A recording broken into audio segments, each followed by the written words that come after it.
सुशील कीड़े जुड़े हैं कीड़ेनोमिक्स के फाउंडर। उनसे समझते हैं कि अब उन्हें इस समय बाजार का टेक्सचर कैसा लग रहा है और इन सब पर बातचीत करते हैं। Sushil ji, good morning. सबसे पहले तो मार्केट की बात करते हैं, क्योंकि लग रहा है कि 8वां दिन हो गया आज, मार्केट लगातार लोअर हाई और लोअर लोज बना रहा है। ये टेक्सचर कब तक चलेगा निफ्टी का? हालांकि बैंक निफ्टी ने आज थोड़ा आउट परफॉर्म किया है। देखिए, अगर जब आदमी का मन व्यथित हो बाजार में, तो हम क्या करते हैं मैं आपको बताता हूं सोचने का तरीका। अज्यूम करो आपकी पोजीशन 0 है। अज्यूम करो, नेचुरल बात है, घटता बाजार है, सबका मन चल रहा है बेच दे। अब यहाँ चार्ट को एनालाइज करो, 0 पोजीशन के साथ यहाँ बेच के कमाने का चांस है क्या? बेच के पूरा फंसने का चांस है। 100-200 पॉइंट की बात अलग है। तो हम निफ्टी पे ट्रिगर करेंगे कॉल जिस दिन ये ऊंचा बंद दे देगा। वो आज भी हो सकता है, आज के रोल ओवर के बाद कल भी हो सकता है। तो निफ्टी बैंक निफ्टी अपनी पहले ही बात हो चुकी है, रेगुलर पैटर्न्स को फॉलो नहीं करेंगे। वो फिबोनाची का 61% देख लिया, ट्रेंड लाइन देख लिया। निफ्टी और बैंक निफ्टी बड़े आड़े तिरछे मूवमेंट्स करेंगे, थप्पड़ मार मार के बार बार पैसे लेते रहेंगे। मलाई मोटा पैसा स्टॉक्स में है, अलग अलग सेक्टर्स में है। निफ्टी भी कोई यहाँ से ज्यादा घटना नहीं चाहिए। और अनुज, इन पासिंग बता दूं, मैं आपको पहले तो चार्ट दिखाने वाला था, नेक्स्ट वीक दिखाऊंगा। हमने कॉस्पी, ताइवान, हांगसेंग के साथ रेशियो चार्ट्स प्लॉट किए निफ्टी के रिलेटिव परफॉर्मेंस। तो मुझे कहने में कोई संकोच नहीं है, 2 साल के पर्सपेक्टिव में कॉस्पी के सामने निफ्टी 50% आउट परफॉर्म कर जाए। कभी किसी ने सोचा था कि कॉस्पी के सामने निफ्टी इस कदर अंडर परफॉर्म कर जाएगी लास्ट 1 साल में? तो देखिए इसका क्या रैशनल हो सकता है। रेस के मैदान में दौड़ने वाले कुछ घोड़ों को पीछे रख लिया जाता है, जिससे कि उन पे दांव इतना कमजोर लगे, जो गोरे की इतनी सेलिंग होती जा रही है। हो सकता है एक नई भगदड़ मच जाए यहाँ। 25% कॉस्पी डाउन, 25% निफ्टी अप अगले 2 साल में बिल्कुल पॉसिबल है। मैं 2 साल सावधानी के लिए कह रहा हूँ। और एक बात, अगर ये बाकी सारे ग्लोबल मार्केट्स टॉप ही लग रहे हैं, डॉलर इंडेक्स बढ़ जाएगी लग रहा है, और ये लग रहा है सारे वर्ल्ड के मार्केट नीचे आ जाएंगे। अपनी जब 26,000 निफ्टी फर्स्ट टाइम आई थी, तो बात हुई थी भारत में पीपी वाटर बॉल्स वाली सिचुएशन हो गई है। वो एसएनपी पे भी बन रही है। जीरो रेवेन्यू वाली कंपनियां $10-10 बिलियन के वैल्यूएशन पे आईपीओ लाने की तैयारी में लगी हैं। तो वो टॉप आउट हो रहा है, पीपी वाटर बॉल्स वहां बन रहा है। अगले महीने 2 महीने में जब तक वहां पीपी वाटर बॉल्स बने, ये ग्लोबल तेजी का जो फिनाले है, इसका शो स्टॉपर निफ्टी बन जाए, और यहां से अगले 1.5-2 महीने में निफ्टी कोई बड़ा आउट परफॉर्मेंस दे दे, ये बिल्कुल संभव है। हम सबको अपनी सीमित बुद्धि से ऊपर उठ के बाजार के साथ चलना पड़ेगा। अपनी बुद्धि के ऊपर में जोर लगाते रहेंगे, टाइम पे सौदा बिगड़ जाएगा।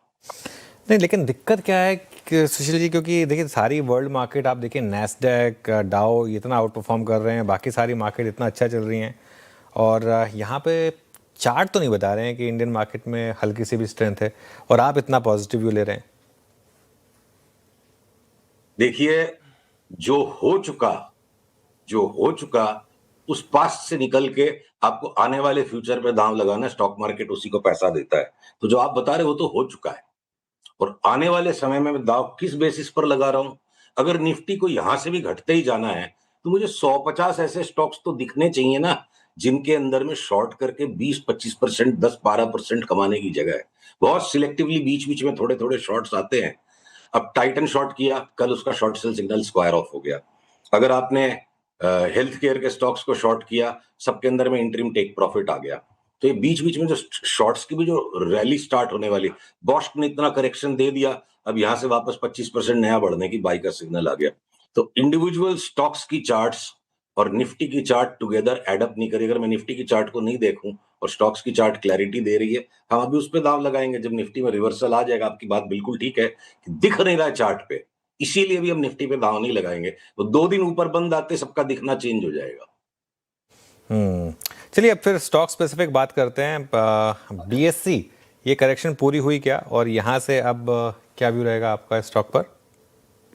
तो हमने 1975 तक जाने की नीचे जगह की बात की थी, पर उसके पहले ही इसने अपनी डाउन ट्रेंड लाइन को तोड़ दिया है। अभी भी 1975 को रूल आउट नहीं कर सकता। कभी अचानक मार्केट में बॉक्सिंग मैच आ गया, 100 रुपए की जगह रखिए। तो आधा माल हमने लेने के लिए अपने निवेशकों को सलाह कल ही दे दी, और जब 2300 आपसे हमारी बात हुई थी वो क्रॉस होगा, उसके बाद आप चाहे लिवरेज पोजीशन लो। पर अब संभावना बनती है 100-200 रुपए की जगह रख के बात करनी चाहिए। मैंने पिछली बार आपको दबी जबान में कहा था बीएससी का अगला पड़ाव 3500 होगा। मुझे लगता है 4200 भी हो जाए तो बड़ी बात नहीं है, पर हाथी को टुकड़े से, फॉर्क एंड नाइफ के साथ टुकड़े टुकड़े करके खाएंगे। बीएसई में बहुत बड़ी तेजी दोबारा बनेगी। The best is yet to come. इसके अलावा और कौन सी बड़ी कॉल्स हैं आपकी इस समय? पहले बड़े स्टॉक्स की बात करते हैं, उसके बाद थोड़े से मिड कैप की बात करेंगे। तो देखिए, ट्रेंड जिसका जिसका ऐसा रंग ढंग पहले एक टाइम पे बन गया था कि किसी को बोलो मुनाफा वसूल कर लो तो बड़ी अजीब नजरों से देखता था, और अब ट्रेंड का नाम किसी की जबान पे नहीं और उससे चुपके से बाई सिग्नल दे दिया। तो हमारे यहाँ पे ऑलरेडी ये रिकमेंडेशन हो चुका है कि ट्रेंड का अगला पड़ाव 9,000 सोच के चलते हैं, टुकड़े टुकड़े में काम करना है उसको भी, और क्या पता 9,000 के बाद भी रिवीजन आ जाए 13-14,000 की। तो मैं ये निफ्टी के प्रपंच में पढ़ूं इसी वक्त, तब ट्रेंट जैसा stock, high quality company, high quality stock जिसपे फंडामेंटल टेक्निकल हर तरह की दीवानगी पहले हो चुकी है, मुझे लगता है वो दौर लौट के आएगा और पिछली बार से भी ज्यादा बड़ा सैलाब बन सकता है। तो ट्रेंट में फिलहाल बाई है, स्टॉप लॉस रखना होगा। एक और देखिए मल्टी बैगर की कैटेगरी में स्टॉक है, रेलवेज के सारे स्टॉक्स पर हम एक्सट्रीमली बुलिश है। देखिए शिप बिल्डिंग और ये डिफेंस में कैसे बड़े बड़े ऑर्डर्स आने लग गए, वही रेलवेज में होने वाला है, सबकी चार्ट बता रही है। तो रेलवेज में एक ऐसा स्टॉक है फॉलन एंजल, जिसे मैं कहूंगा 2020 से लेके 2023 तक इसमें 20 बैगर की मूव आ गई, और फिर वो इन्वेंट्री की अकाउंटिंग में इश्यू हो गया और स्टॉक टंबल कर गया बिल्कुल ऊपर से 50%। जिसके बाद मैं पीसीआर से अनुरोध करूंगा चार्ट दिखाएं। हमारी विशेषता चार्ट है तो हम चार्ट के साथ बात करेंगे। आरके फोर्जिंग्स की जो चार्ट आपको मैं दिखा रहा हूं, लॉग स्केल चार्ट है, क्योंकि इतनी बड़ी मूवमेंट को लॉग स्केल में ही आप कैप्चर कर सकते हो। जो अटोनमेंट होना था स्टॉक के इन्वेस्टर्स का वो हो गया, और प्रमोटर ने अकाउंटिंग मिसहैप पे या मिस डिमिएनोर पे अगर 2100 रुपए के भाव में खुद को वारंट लिख दिए, इसलिए 2100 की फोरकास्ट नहीं, इंडिपेंडेंट चार्ट पे फोरकास्ट है। और आरके फोर्जिंग्स में बाई ट्रिगर हो चुका है, स्टॉप लॉसेस के साथ काम करना है। 2100 की यात्रा में कई बार बीच बीच में टेक प्रॉफिट आएंगे। साल भर का कोई व्यू ले तो लौट के बुद्धू घर पे आएंगे, ऐसी ये चार्ट दिखती है। ओके, एक स्पेस जहां सबसे ज्यादा पैसा बना है वो है ऑटोज। यहां पर अब आपकी क्या बड़ी ट्रेड्स होंगी सुशील जी? तो देखिए, जब बहुत सरल बाजार होता है, गधा घोड़ा सारे भागते हैं, सारे सेक्टर सारे स्टॉक भागते हैं, कोई भी पैसा कमा लेता है। फिर जब थोड़ा सा मार्केट सिलेक्शन करता है बॉयज टू मेन, तो इंडिविजुअल सेक्टर्स के रोटेशन आते हैं, और जब मार्केट सीवियर सिलेक्शन पे आ जाता है तो विद इन सेक्टर्स भी रोटेशंस होते हैं। तो ऑटोज के अंदर में मारुति का क्लियर कट कल शॉर्ट सेल सिग्नल ट्रिगर हो गया। किसी भी रिकमेंडेशन का मतलब या एनालिसिस का मतलब ये नहीं कि स्टॉप लॉस नहीं हो तो रखना ही पड़ेगा। मारुति में शॉर्ट सेल ट्रिगर हो गया, 15-17% एक बार घट जाए यहाँ से। और वहीं पे आपके टाटा मोटर्स और बजाज ऑटो में फ्रेश बाइज है।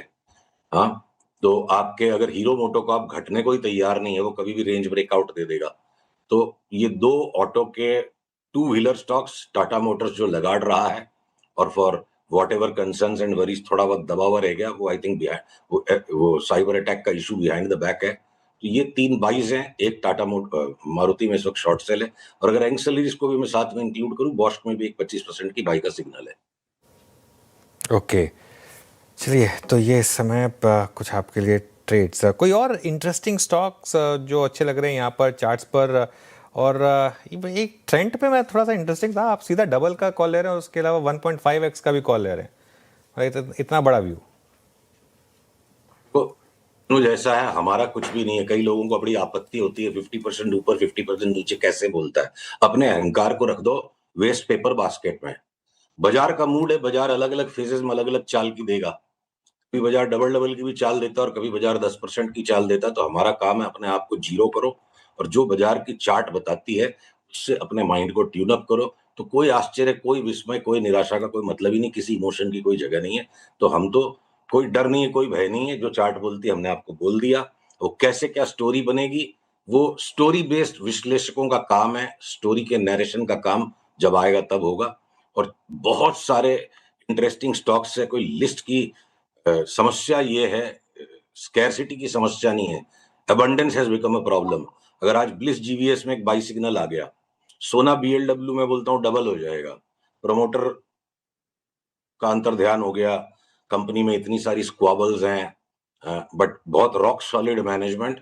और एक्चुअली प्रमोटर तो सामने सिर्फ एक फेस बचा था, वर्ल्ड के सब बेस्ट इन्वेस्टर्स इसमें लगे हुए हैं, जिनके टॉप मैनेजमेंट में भी लोग हैं। चार्ट बहुत बढ़िया है सोना बीएलडब्ल्यू की। हाँ, तो अगर मैं ओला इलेक्ट्रिक के अंदर, हमने निचले स्तर से जब घूमा था सिग्नल पकड़ा था, पर अपने इन्वेस्टर को बोला था हम हायर बॉटम पे काम करेंगे, वो हायर बॉटम बन गया। अब यहाँ से 100 रुपए तक की चाल अगर ओला इलेक्ट्रिक में शुरू हो चुकी है, तब उस पे चलेंगे। निफ्टी की परवाह कैसे करें इस पे? अगर मैं देखूं पॉलीकॉप में मान लो शॉर्ट है, अब साथ में कल हमारे यहाँ पे कैथोलिक सीरियन बैंक में बाई आ गया। ये bank of Baroda, PNB, SBI को छोड़ दो, सारे पीएसयू बैंक्स में बड़ा परकप है जो आज आपको स्क्रीन पे दिख रहा है। तो मार्केट के अलग अलग हिस्से अलग अलग काम कर रहे हैं, और ऐसे में फार्मा को सबने एक बार में राइट ऑफ कर दिया कि ट्रंप ने ये कर दिया वो कर दिया, सब अंडरस्टूड और बिल्ट इन है। सन फार्मा का ऑलरेडी जो करेक्शन होना था इतने दिन में हो गया। अब एनी टाइम इसमें भी 20% की बाइंग का सिग्नल आएगा। हम नेक्स्ट वीक उसको बात करेंगे। फिर ऑयल इंडिया लिमिटेड, ओएनजीसी, ये क्रूड ने एक बार जो जंप अप मारा 64 के ऊपर, अब थोड़ा सा सॉफ्ट हुआ है। ये क्रूड में कोई स्पाइक आ गया जोर का, जो $100 की चाल का हम इंतजार करें। ये ऑयल इंडिया लिमिटेड और ओएनजीसी लेने ही नहीं मिलेंगे। तो यहाँ इन्वेस्टर बन करके जो काम करे इंडिविजुअल स्टॉक्स में, और ओवर इन्फ्लुएंस नहीं हो इंडेक्स से, तो काफी पैसा है बाजार में। और ज्यादातर बाई साइड में है, शॉर्ट सेलिंग ईगो है। 12-15% मिल जाएगा, किसी टाइम 20% मिल जाएगा, पर बट ज्यादा पैसा और ज्यादा स्टॉक्स अभी भी लॉन्ग साइड पे हमें दिखते हैं।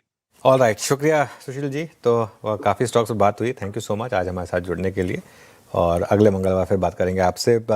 चलिए।